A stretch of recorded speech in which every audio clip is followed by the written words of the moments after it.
filling in for Malika Andrews. I'm joined by Anscape senior writer David Dennis Jr. and our NBA champ Kendrick Perkins joining us right now. And guys, let's just get right into it. This past weekend, Luka decided to close things off with the Lakers and stay on the villa with his new boo. That is a Love Island reference for everyone who doesn't know. LA inked him to a 3-year, $165 million extension that ties him to Tinseltown through 2028. And that leaves the Lakers with plenty of future flexibility to build the roster around Luka going forward. Here was President of Basketball Operations Rob Pelinka on the moves made by the Lakers this offseason.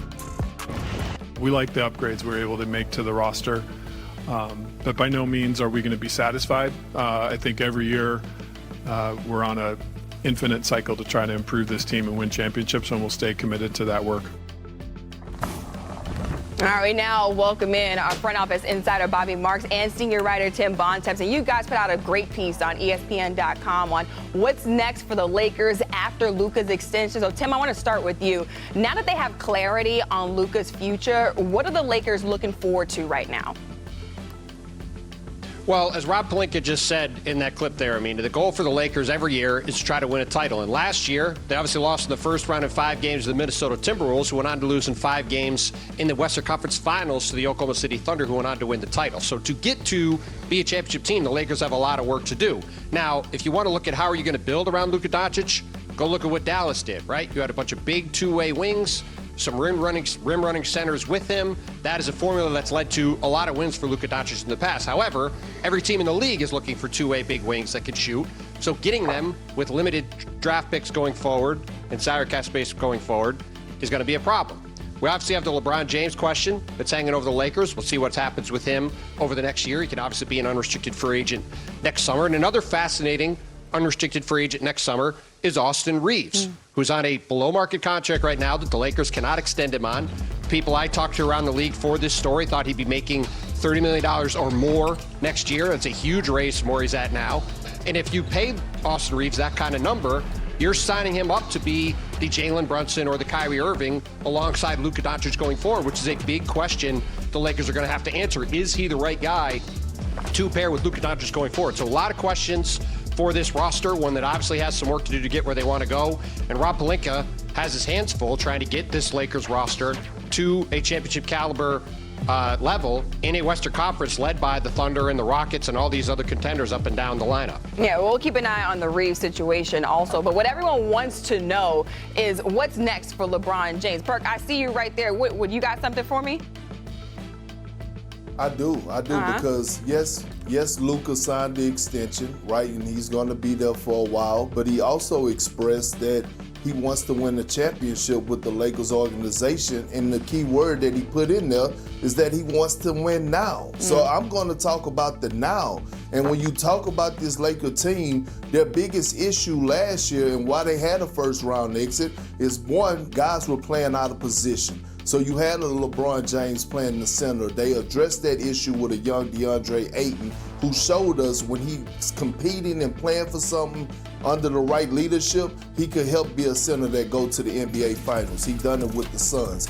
2, can Austin Reeves be a third option of offensive player on a championship contender? Absolutely he can. When you look at his numbers that he put up last year, 20 points, almost 6 assists, 4.5 rebounds, it was damn near similar to Ja Morant. And so when you think about Austin Reeves and what he could do, and then they address the position of the perimeter defender, but perimeter defense, and add Marcus Smart, because we saw what Anthony Edwards did to them last year in the first round. The Lakers are right in the thick of things, and last but not least, they're finally going into training camp healthy. Jared Vanderbilt, healthy. Right, Gabe Vincent, healthy. Under J.J. Redick in his second year of coaching with a hell of a coaching staff, the Lakers are a legit title contender right now. I'm not picking them, but they definitely are a real title contender. And Perk, those are all valid points right there. Let's switch back to LeBron James. Everybody wants to know what the future of LeBron James is with this Lakers team. So, Bobby, what are the options here for LeBron with 1 year left on his contract? I mean, this is an unprecedented situation here, and I'll kind of set the stage for you. Here we have a 40-year-old LeBron James who continues to play at an all-NBA level, and the only thing that's guaranteed is that he's going to be an unrestricted free agent next year, and that's because he opted into that contract here. I think when you look at it from the Lakers' perspective, it's ironic. They're a team that's going to have $50 million in cap space next offseason, but guess what?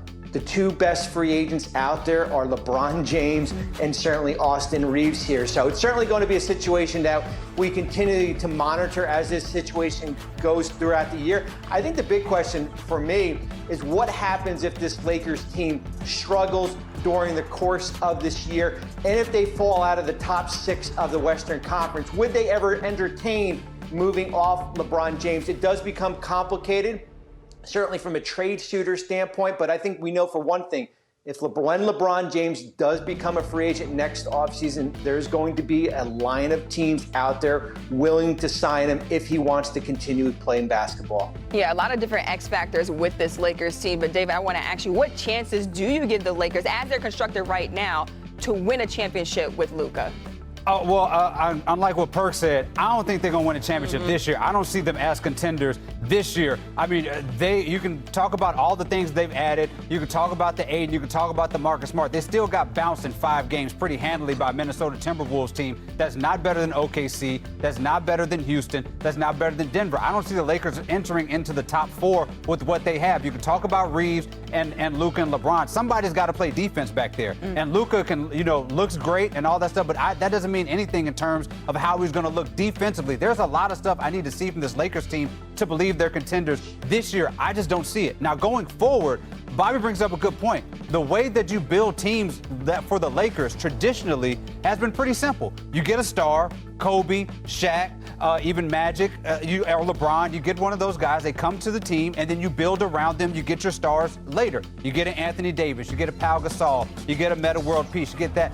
The NBA doesn't work like that anymore. You have your big star in Luka, but who are you going to build around him after LeBron James is gone? Because we're assuming that after this year he may be gone, but definitely in a couple years LeBron will not be there. So now you have to build a roster around Luka that is going to compete with an OKC, and it's a lot more difficult to do now than it has been traditionally for the Lakers. I just do not see a lockdown championship for them in the next 3 years. Yeah, Perk, I see you giving the meme mug. I know you want to say something. What I do this time, Perk? What I do this time, Perk? Because I'm asking, like, go and get a former #1 pick who's just knocking at the door of his prime, and DeAndre Ayton is not adding a piece that values that fits around Luka, a guy that could be a lob threat, a guy that could be a pick and pop guy, a rim runner that they need.